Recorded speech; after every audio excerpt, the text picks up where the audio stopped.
Selamat siang anak-anak, selamat berjumpa kembali dengan Ibu Made Adiparwati.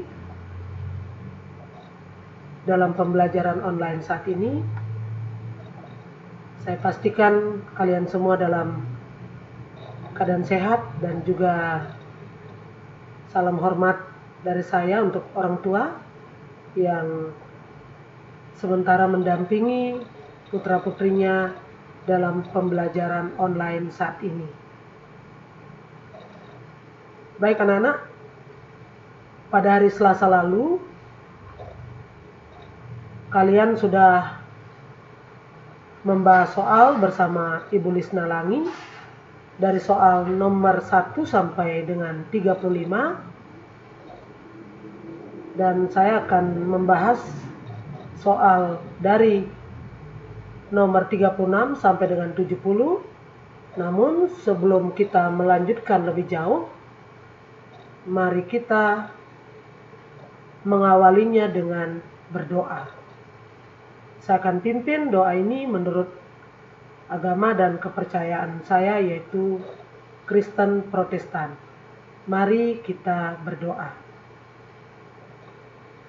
Bapa Surgawi, Bapa yang Maha Kasih, Bapa yang Maha Murah, kami bersyukur dan berterima kasih karena Tuhan telah memimpin kami dari rumah kami masing-masing dan juga memimpin dan menuntun anak-anak kami yang sedang mengikuti pembelajaran secara online. Sungguh kami rindu Tuhan untuk kami dapat bertemu dengan anak-anak kami secara tatap muka. Dan kami rindu juga orang tua untuk bisa bersama-sama kami bahu-membahu dalam membimbing anak-anak kami. Namun karena kondisi yang tidak mengizinkan saat ini, dan kami percaya Tuhan akan tetap menolong kami sehingga kami dapat melewati hari ini dan seterusnya. Walaupun kami bertatap muka tidak secara langsung dengan anak-anak kami dan juga orang tua, namun kami percaya Tuhan menyertai upaya-upaya yang sudah kami lakukan. Bapa di surga, biarlah pembelajaran hari ini boleh jadi di dalam nama Bapa, Putra, dan Roh Kudus. Amin. Baik anak-anak, kita akan mulai pembahasan soal hari ini. Kita mulai dengan soal nomor 36. Kalian perhatikan semua, lihat pada layar HP kalian. Upaya untuk meratakan persebaran penduduk di Indonesia adalah dengan melaksanakan A. Program keluarga berencana, B. Program wajib belajar 9 tahun, C. Program sertifikasi tanah, D. Program transmigrasi. Nah, kita lihat program keluarga berencana. Tentu program keluarga berencana ini dilaksanakan untuk membatasi jumlah kelahiran. Kemudian program wajib belajar 9 tahun, kalian harus menuntut ilmu setinggi-tingginya, dan program dari pemerintah yang merupakan program wajib belajar 9 tahun tentu berguna untuk masa depan kalian. Dan tentu setelah 9 tahun, kalian melanjutkan lagi ke jenjang pendidikan yang lebih tinggi. Kemudian program sertifikasi tanah, itu program dari Bapak Presiden kita, Bapak Jokowi, bagi tanah-tanah yang belum ada sertifikasi, itu diupayakan untuk segera mensahkannya dengan pemilik atau ahli waris memiliki sertifikat tanah. Kemudian D, ada program transmigrasi. Nah, tentu program transmigrasi dilaksanakan dengan tujuan-tujuan yang tentu akan membawa pada kemakmuran penduduk.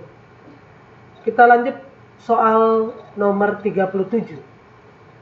Pernyataan di bawah ini merupakan indikator yang mempengaruhi kualitas penduduk suatu negara, kecuali, jadi ingat, pernyataan di bawah ini merupakan indikator yang mempengaruhi kualitas penduduk suatu negara, kecuali. Jadi ingat, ada salah satu jawaban yang tidak tepat di sini, selain yang 3 jawaban itu yang tepat. Jadi perhatikan baik-baik, baca soalnya, cermati. Kecuali, ada kata kecuali di sini. A. Tingkat pendidikan. B. Tingkat kesehatan. Pendapatan per kapita. D. Jumlah tenaga kerja. Apakah kecualinya itu tingkat pendidikan? Apakah tingkat kesehatan? Apakah pendapatan per kapita? Apakah jumlah tenaga kerja? Jadi kalian ingat kembali video pembelajaran yang sudah pernah ditonton, catatan-catatan yang ada, juga buku yang sudah dibagikan, itu dipelajari sehingga kalian bisa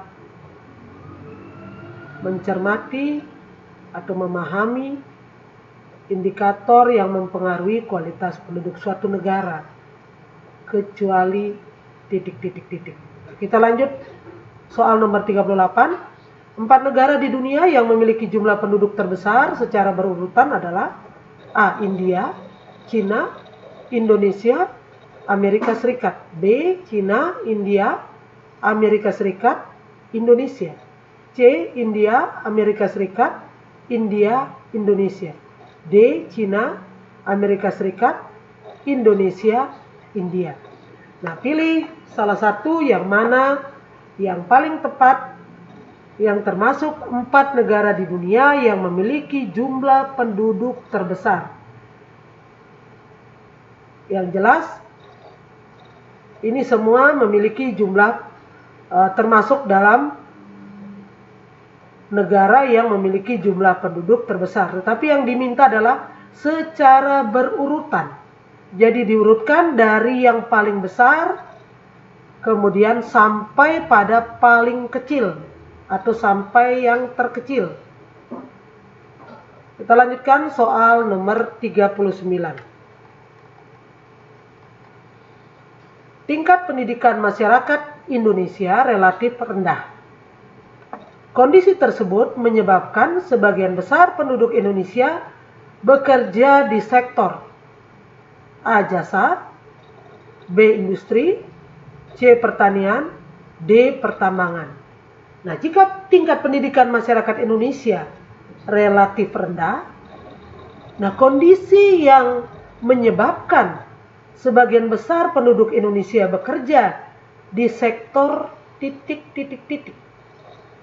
Artinya di sini kalian pilih apakah jasa, apakah dia berkaitan dengan tingkat pendidikan masyarakat Indonesia? B. Industri, apakah ada kaitan dengan tingkat pendidikan masyarakat Indonesia yang relatif rendah? C. Pertanian, apakah ada kaitan dengan tingkat pendidikan masyarakat Indonesia yang relatif rendah? D. Pertambangan. Nah, tentu dengan melihat soal ini kalian kaitkan dengan kondisi Indonesia yang mana tingkat pendidikan masyarakat Indonesia masih relatif rendah. Kita lanjutkan dengan soal nomor 40.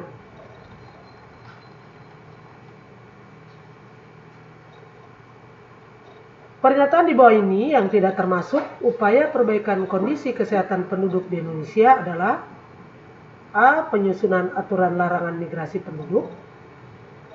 Apakah ini tepat? Penyusunan aturan larangan migrasi penduduk berkaitan dengan pernyataan yang tidak termasuk upaya perbaikan kondisi kesehatan penduduk di Indonesia. Kemudian B. Meningkatkan pengetahuan dan keterampilan tenaga medis. Apakah keterampilan dan pengetahuan tenaga medis perlu ditingkatkan? C. Memperbaiki dan menambah fasilitas kesehatan. Apakah perbaikan dan menambah fasilitas kesehatan itu diperlukan? D. Melaksanakan program peningkatan kualitas lingkungan. Apakah ini juga diperlukan untuk perbaikan kondisi kesehatan penduduk. Kalian lihat kembali catatan yang ada, lihat buku-buku yang sudah dibagikan yang berkaitan dengan upaya perbaikan kondisi kesehatan penduduk di Indonesia. Baik, kita lanjut dengan soal nomor 41. Perhatikan tabel berikut. Nomor 1, pada kolom X itu suku Bugis, kemudian Y itu Kalimantan. Nomor 2, pada kolom X itu suku Sasak, pada kolom Y itu Sulawesi Selatan. Kemudian nomor 3, pada kolom X itu suku Dayak, Y itu NTB atau Nusa Tenggara Barat. Nah, perhatikan pasangan yang tepat untuk hasil tambang di bawah ini ditunjukkan oleh kombinasi A, X1 sama dengan Y1, X2 sama dengan Y2, X3 sama dengan Y3. B, X1 sama dengan Y3, X2 sama dengan Y2, X3 sama dengan Y1. C, X1 sama dengan Y2, X2 sama dengan Y3, X3 sama dengan Y1. D, X1 sama dengan Y1, X2 sama dengan Y3, X3 sama dengan Y2. Nah, kalian pasangkan dari tabel di atas dengan memperhatikan pada kolom X. Contoh misalnya Bugis pada kolom X, apakah bisa dipasangkan, apakah tepat dipasangkan dengan NTB atau Nusa Tenggara Barat. Dan seterusnya ya. Jadi kalian perhatikan baik-baik tabel di atas. Baik, kita lanjut dengan soal nomor 42. Suku bangsa di Indonesia yang termasuk dalam ras Melanosoid adalah A, Jawa dan Madura, B, Maluku dan Papua, C, Batak dan Minang, D, Bali dan Lombok. Nah, mungkin kalian masih ingat ras Melanosoid itu seperti apa? Ada Mongoloid, ada Kaukasoid ya. Jadi apakah yang tepat di sini apa Melanosoid atau ras Melanosoid itu Jawa dan Madura? Apakah Maluku dan Papua? Apakah Batak dan Minang? Apakah Bali dan Lombok? Silakan kalian pilih. Ingat kembali video pembelajaran yang sudah ditonton. Kemudian soal nomor 43. Pernyataan berikut ini yang bukan faktor penyebab keberagaman suku bangsa di Indonesia adalah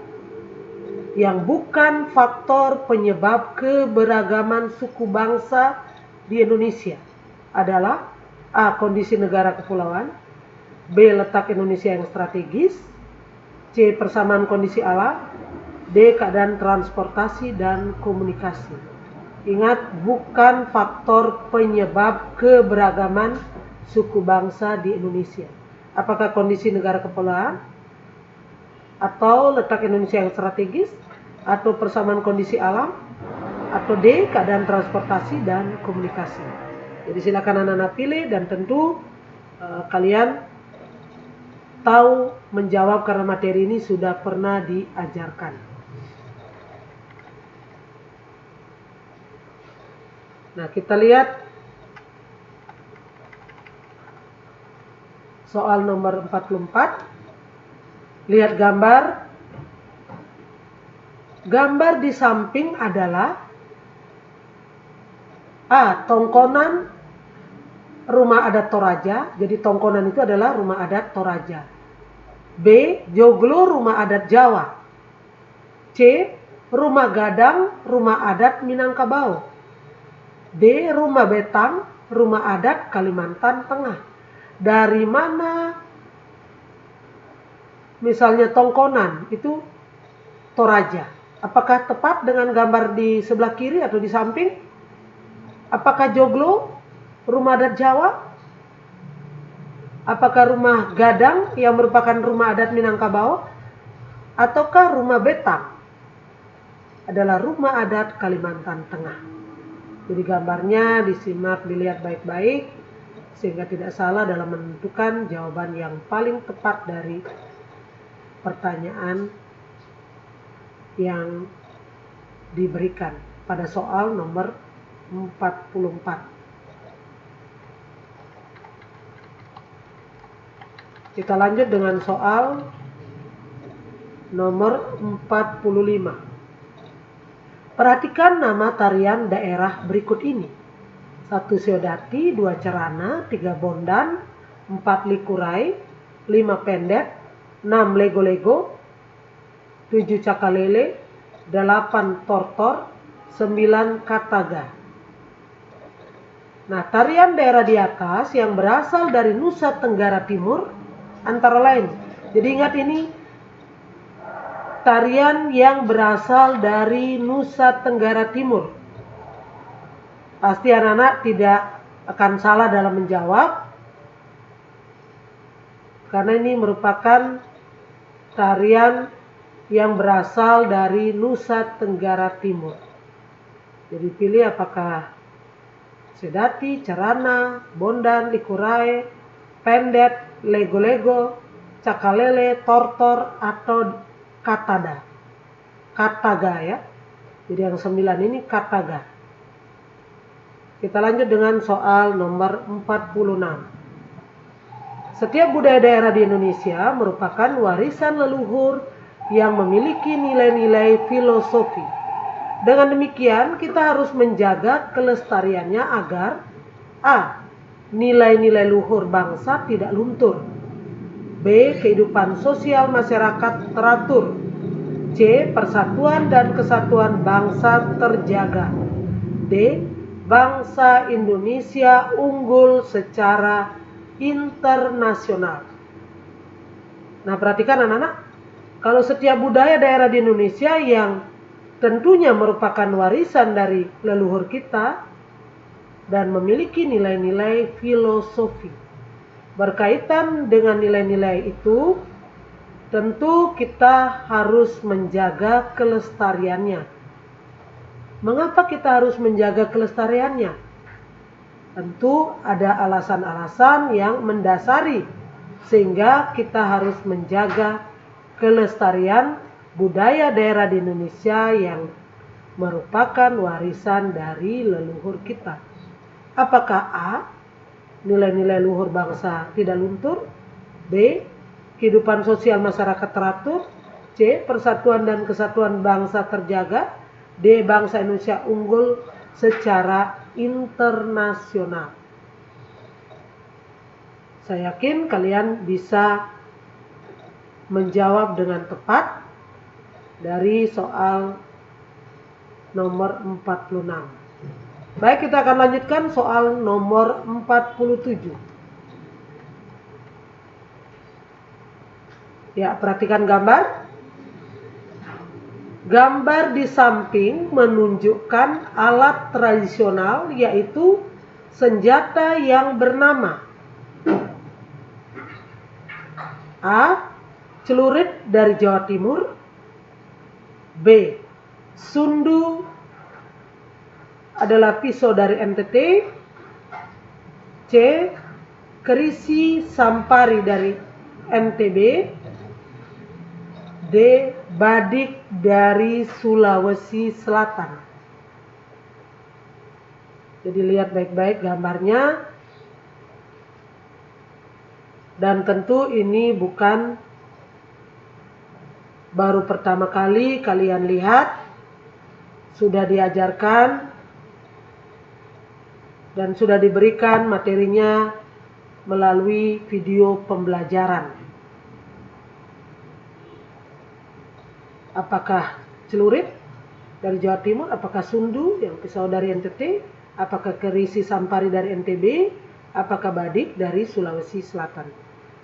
Baik, kita lanjutkan soal nomor 48. Nah, daerah cekung yang lebih rendah daripada daerah sekitarnya dan biasanya terletak di antara dua pegunungan atau perbukitan disebut A. Ngarai, C. Peneplain, B. Tanah depresi, D. Lembah. Jadi dari keempat ini, baik A, C, B, atau D, mana yang paling tepat? Apakah Ngarai? Apakah Peneplain? Apakah tanah depresi atau lembah? Ingat, daerah cekung yang lebih rendah daripada daerah sekitarnya dan biasanya terletak di antara dua pegunungan atau perbukitan. Jadi kalian jangan terkecoh karena ada mirip tetapi tidak sama. Jawabannya hanya satu saja yang paling tepat. Baik, kita lanjutkan dengan soal nomor 49. Bagian permukaan bumi dengan ketinggian 0 sampai 200 meter di atas permukaan air laut disebut dengan. Jadi permukaan bumi dengan ketinggian 0 sampai 200 meter di atas permukaan air laut disebut A. Pantai. Kalau mengenai pantai kalian sudah tahu dan tentu anak-anak paling senang main di pantai. B. Pesisir. Ini juga sudah tidak asing lagi. C. Dataran rendah. D. Dataran tinggi. Ingat, dilihat ketinggian 0 sampai 200 meter di atas permukaan air laut. Apakah A, apakah B, apakah C, apakah D? Jadi dijawab dan tentu diperhatikan baik-baik, diteliti sehingga kalian tidak salah dalam menentukan jawaban yang benar. Kita lanjut dengan soal nomor 50. Keadaan geologis Indonesia yang berada di pertemuan tiga lempeng tektonik menyebabkan Indonesia berpotensi mengalami bencana. A. Banjir, B. Kekeringan, C. Tanah longsor, D. Gempa tektonik. Perhatikan baik-baik keadaan geologis Indonesia yang berada di pertemuan tiga lempeng tektonik. Ingat, tiga lempeng tektonik menyebabkan Indonesia berpotensi mengalami bencana. A. Banjir, B. Kekeringan, C. Tanah longsor, D. Gempa tektonik. Jadi kalau yang berkaitan dengan tiga lempeng tektonik dan dia akan berpotensi mengalami bencana apa? Tinggal kalian pilih, banjirkah, kekeringan, tanah longsor, atau gempa tektonik. Kita lanjutkan dengan soal nomor 51. Karakteristik yang menunjukkan kenampakan muka bumi berupa bukit adalah A. Tonjolan di permukaan bumi dengan ketinggian kurang dari 600 meter. B. Tonjolan di permukaan bumi yang memiliki ketinggian lebih dari 600 meter. C. Deretan gunung yang memiliki puncak membulat dan rata. D. Dataran tinggi yang mengalami erosi di bagian puncak. Ingat, karakteristik yang menunjukkan kenampakan bumi berupa bukit. Jadi yang ditanyakan itu kenampakan bumi berupa bukit. Apakah A yang ketinggiannya kurang dari 600 meter? Apakah B yang memiliki ketinggian lebih dari 600 meter? Apakah C yang merupakan deretan gunung yang memiliki puncak membulat dan rata? Apakah D dataran tinggi yang mengalami erosi di bagian puncak? Jadi itu antara lain opsinya, kalian pilih yang paling tepat dari keempat opsi yang ada. Baik, kita lanjutkan dengan soal nomor 52. Daerah dataran tinggi memiliki sistem iklim tersendiri, berbeda dengan pegunungan dan dataran rendah. Aktivitas penduduk yang cocok untuk daerah tersebut adalah A. Membuat peternakan sapi dan pariwisata budaya. B. Melakukan perdagangan dan industri padat karya. C. Menanam sayuran dan tanaman perkebunan. D. Membuat budidaya perikanan air tawar dan pariwisata. Nah, yang di garis bawahi di sini adalah daerah dataran tinggi dan memiliki sistem iklim tersendiri dan tentu berbeda dengan pegunungan dan juga dataran rendah. Nah, aktivitas penduduknya yang cocok untuk daerah tersebut di atas, baik dataran tinggi maupun pegunungan dan juga dataran rendah adalah apakah A. Membuat peternakan sapi dan pariwisata budaya, apakah B. Melakukan perdagangan dan industri padat karya, apakah C. Menanam sayuran dan tanaman perkebunan, apakah D. Membuat budidaya perikanan air tawar dan pariwisata. Silakan anak-anak pilih mana yang paling tepat dari keempat option yang ada.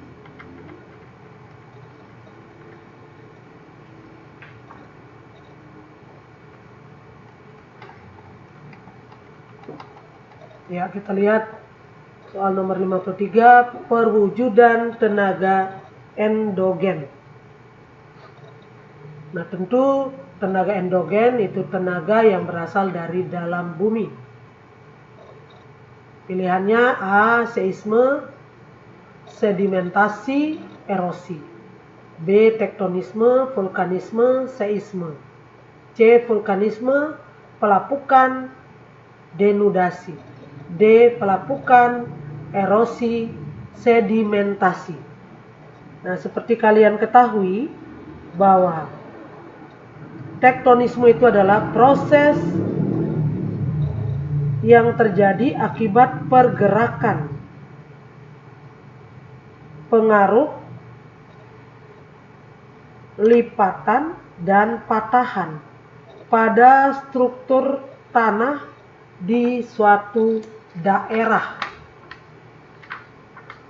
Kemudian vulkanisme itu sendiri sering disebut dengan istilah squat, yaitu pergerakan magma yang berada di dalam perut bumi. Sedangkan seisme merupakan getaran yang terjadi karena adanya tumpukan energi yang membuat lempeng benua dan lempeng samudra bergetar. Sedangkan denudasi adalah serangkaian proses panjang yang mengakibatkan pengikisan permukaan bumi dan berujung pada berkurangnya ketinggian dan relief bentang dan landscape. Jadi sedimentasi itu adalah suatu proses pengendapan material yang ditransport oleh media air, angin, es, atau glasier di suatu cekungan. Sedangkan pelapukan adalah proses alterasi dan fraksinasi batuan dan material tanah pada atau dekat permukaan bumi yang disebabkan karena proses fisik, kimia, dan biologi, dan hasil pelapukan ini merupakan asal atau source dari batuan sedimen dan tanah atau soil. Jadi itu tambahan penjelasannya, dan kalian tinggal pilih yang manakah yang paling tepat dari keempat option ini, apakah A, apakah B, apakah C, apakah D. Kita lanjut dengan soal nomor 54. Bentuk permukaan bumi mempengaruhi adaptasi penduduk yang tinggal di suatu daerah. Salah satu bentuk adaptasi petani di perbukitan berlereng curam adalah A. Menanam tanaman semusim dan tahunan. B. Membuka lahan di daerah lereng bawah. C. Menerapkan sistem pertanian mina padi. D. Menerapkan proses sistem terasering pada lahan.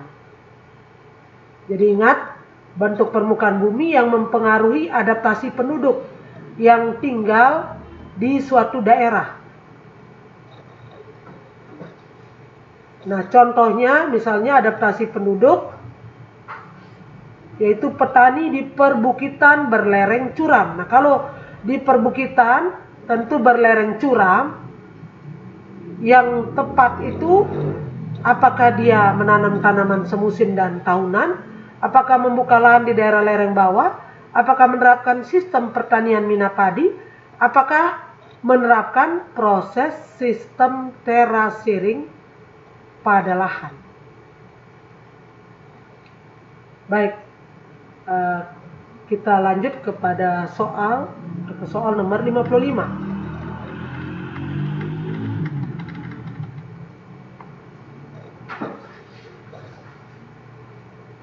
Pada gambar di samping, perhatikan gambar, itu ada batuan-batuan yang sudah mengalami proses. Jadi gambar di samping menunjukkan adanya proses A.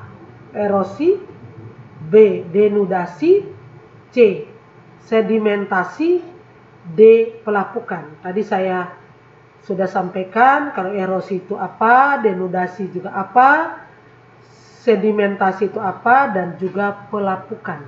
Kalian ingat kembali, baca kembali catatan yang ada, juga sudah ditayangkan lewat video pembelajaran, yang mana jawaban dari keempat ini yang paling tepat. Baik, kita lanjut dengan soal nomor 56. Dasar laut yang dalam, sempit, curam dan memanjang seperti corong yang terjadi akibat retakan di dasar laut disebut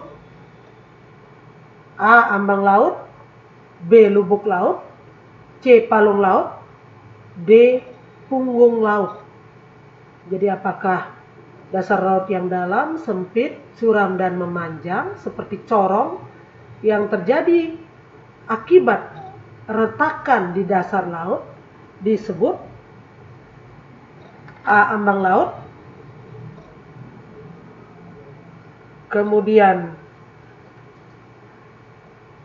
lubuk laut, C. Palung laut, D. Punggung laut. Kita lanjutkan soal nomor 57. Perhatikan bentuk muka bumi berikut ini. 1 danau, 2 sungai, 3 gunung, 4 ngarai, 5 delta, 6 patahan, 7 lipatan, 8 peneplain. Nah, berdasarkan daftar di atas yang merupakan bentuk muka bumi akibat proses tenaga eksogen adalah A. 1, 3, 6, 7, B. 1, 4, 6, 8, C. 2, 4, 5, 8, D. 2, 3, 5, 7.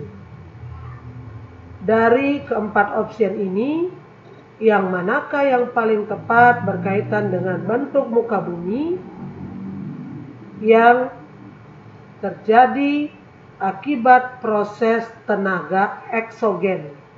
Jadi tenaga yang berasal dari luar bumi.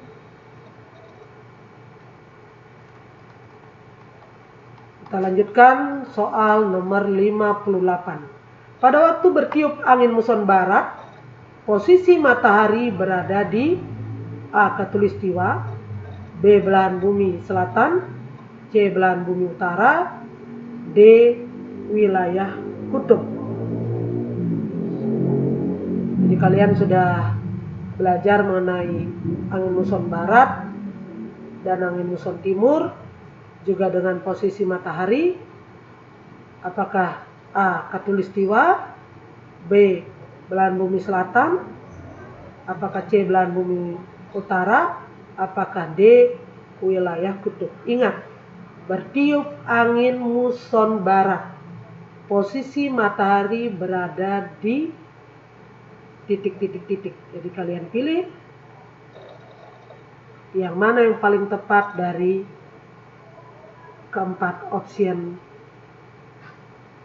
yang ada.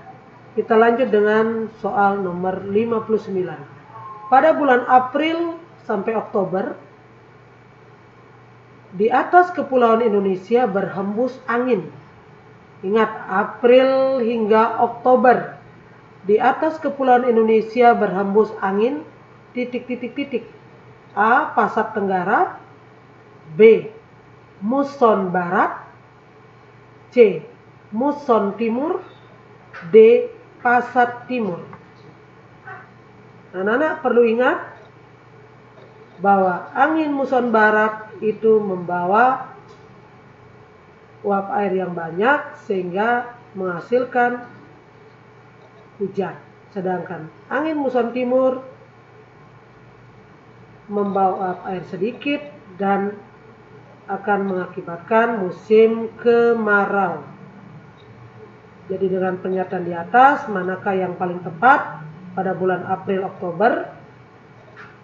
Kepulauan Indonesia berhembus angin, apakah Pasat Tenggara, apakah muson barat, apakah muson timur, apakah Pasat Timur. Baik, kita lanjut dengan soal nomor 60.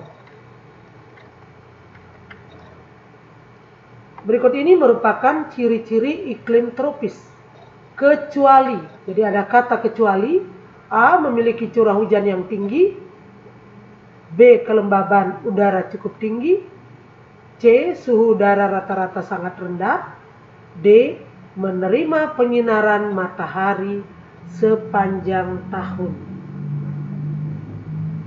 Mana yang paling tepat dari ciri-ciri iklim tropis? Kecuali. Berarti kata kecuali berarti yang tidak benar. Dari keempat itu ada satu yang tidak benar.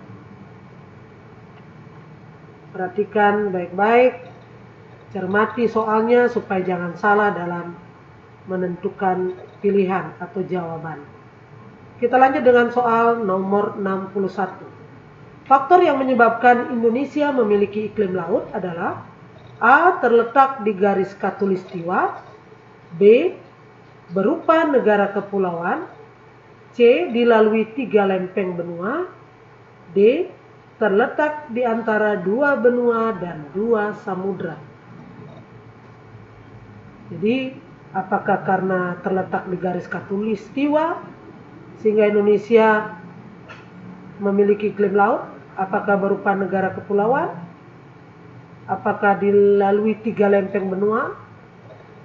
Apakah karena terletak di antara 2 benua dan 2 samudra? Kita lanjutkan dengan soal nomor 62. Keadaan cuaca rata-rata dalam waktu yang relatif lama dan daerah yang luas adalah pengertian dari A. Iklim. B. Cuaca. C. Amplitudo.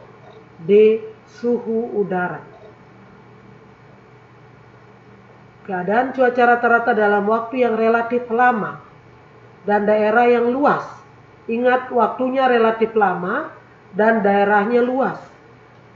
Adalah pengertian dari A. Iklim. B. Cuaca. C. Amplitudo. D. Suhu udara. Yang mana yang paling tepat? Apakah iklim? Apakah cuaca? Apakah amplitudo?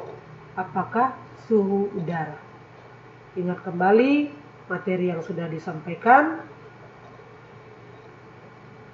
sehingga kalian dapat menjawab dengan tepat. Kita lanjut dengan soal nomor 63. Kawasan pantai di Indonesia bagian barat mendapat curah hujan lebih banyak daripada wilayah Indonesia bagian timur. Faktor yang menyebabkan perbedaan curah hujan di wilayah pantai Indonesia barat dan timur adalah A. Kondisi wilayahnya datar dan tidak bergunung-gunung. B. Memiliki banyak selat yang mempercepat penguapan. C. Merupakan wilayah pertama yang dilalui oleh angin muson barat. D. Terletak di dekat samudra luas yang menyebabkan udara panas. Ingat, kawasan pantai di Indonesia bagian barat mendapat curah hujan lebih banyak daripada wilayah Indonesia bagian timur. Nah, faktor yang menyebabkan perbedaan curah hujan di wilayah pantai Indonesia bagian barat dan timur adalah titik-titik. Apakah A, apakah B, apakah C, atau D? Jadi kalian simak baik-baik, cermati jawabannya, berkaitan tidak dengan soal yang diberikan. Kita lanjut dengan soal nomor 64. Barometer adalah alat untuk mengukur A. Kecepatan angin, B. Kelembaban udara, C. Tekanan udara, D. Temperatur udara.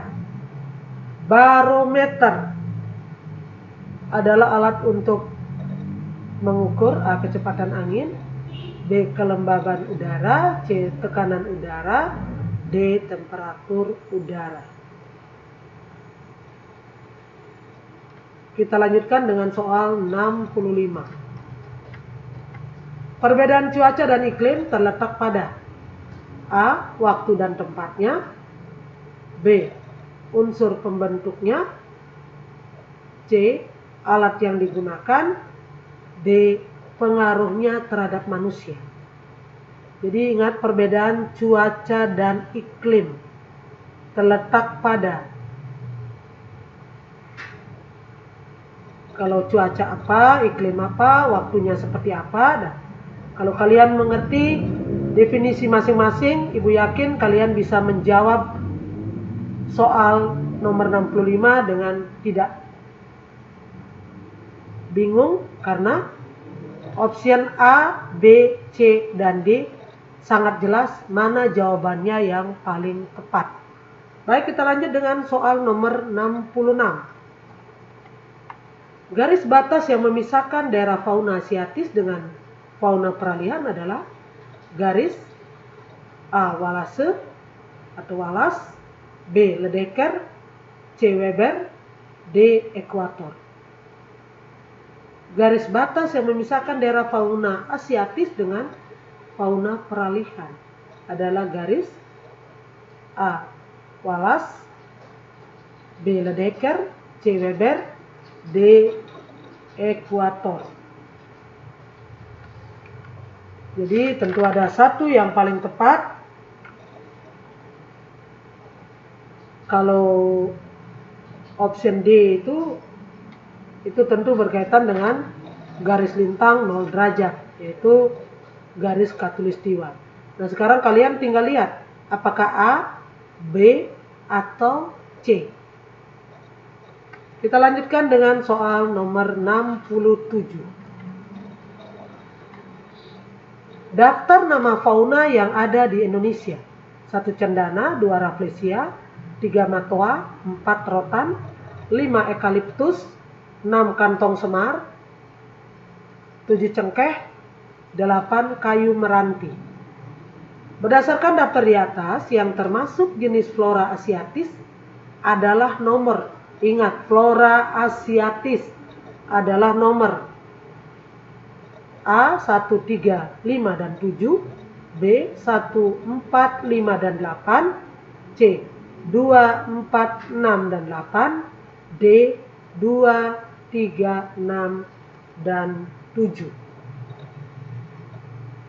Jadi apakah cendana, apakah misalnya rafflesia dahulu, dan seterusnya. Kalian lihat baik-baik, cermati soalnya, dan benar-benar kalian berupaya supaya dapat menjawab dengan tepat soal yang diberikan. Kita lanjut dengan soal nomor 68. gambar di bawah ini yang termasuk contoh fauna Australis adalah apakah A, apakah B,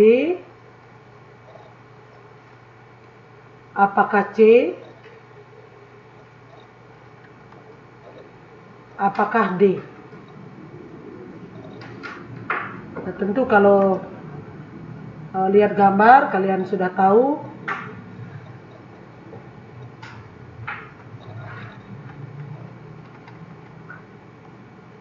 ini kalian tahu ini gambar apa. Kemudian yang kedua, gambar fauna apa. Kemudian ini yang C dan juga D.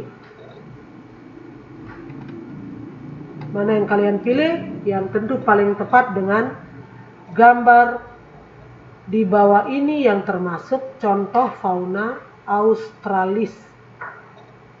Jadi kaitannya dengan Australia, fauna yang ada di Australia. Baik, kita lanjut dengan soal nomor 69. Salah satu jenis fauna langka yang dilindungi di Provinsi NTT adalah A. burung maleo, B. komodo, C. badak bercula 1, D. burung merak. Jadi kalian ingat fauna langka yang dilindungi di Provinsi NTT. A. burung maleo, apakah benar burung maleo? B. komodo, apakah benar komodo? C. apakah badak bercula 1? Atau D. burung merak? Tentukan pilihan kalian. Saya yakin kalian bisa menjawab soal 69 dengan sempurna karena ini sudah tidak asing lagi untuk fauna langka yang ada di Provinsi NTT dan tentunya dilindungi supaya jangan sampai punah. Kemudian soal nomor 70 yaitu soal terakhir pada pembahasan soal hari ini. Wilayah flora dan fauna peralihan diantaranya. Jadi yang ini ditanyakan wilayah flora dan fauna peralihan diantaranya. A. Sumatera, Jawa, Kalimantan. B. Jawa, Kalimantan, Sulawesi. C. Bali, Kepulauan Maluku, dan Papua. D. Sulawesi, NTB, dan NTT. Jadi kalian baca baik-baik yang mana merupakan wilayah flora dan fauna peralihan yang ada di option A, B, C, atau D. Yang mana yang paling tepat? Tentukan jawaban kalian. Baik anak-anak, demikian pembahasan soal-soal yang ada. Kalian harus belajar baik-baik soal-soal yang sudah diberikan, baik melalui pembahasan soal-soal, baik melalui tugas-tugas, dan juga melalui buku dan video pembelajaran yang sudah ditonton. Saya yakin jerih payah kalian tidak akan sia-sia.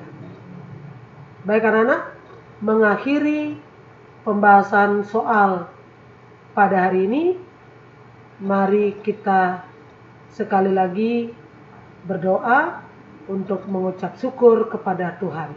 Mari kita berdoa. Bapa di surga, kembali kami datang menghampiri tata kekudusan-Mu. Kami mengucap syukur dan berterima kasih Tuhan Karena Tuhan telah memimpin kami, anak-anak kami, dan juga orang tua yang sudah dengan setia mengikuti pembahasan soal hari ini, dan untuk orang tua yang sudah mendampingi putra-putrinya dalam pembelajaran di rumah. Bapa di surga, terima kasih karena Tuhan telah memimpin kami sehingga kami tiba pada akhirnya dari pembahasan soal hari ini. Biarlah damai sejahtera Tuhan tetap menyertai kami dan kami dapat mengambil manfaat dari semua yang apa yang sudah kami lakukan pada hari ini. Biarlah semua itu untuk kepujian nama Tuhan. Ampuni salah dan dosa kami yang banyak Tuhan. Demi Kristus Yesus kami berdoa. Amin. Baik anak-anak, sampai jumpa pada pembelajaran selanjutnya. Salam sehat.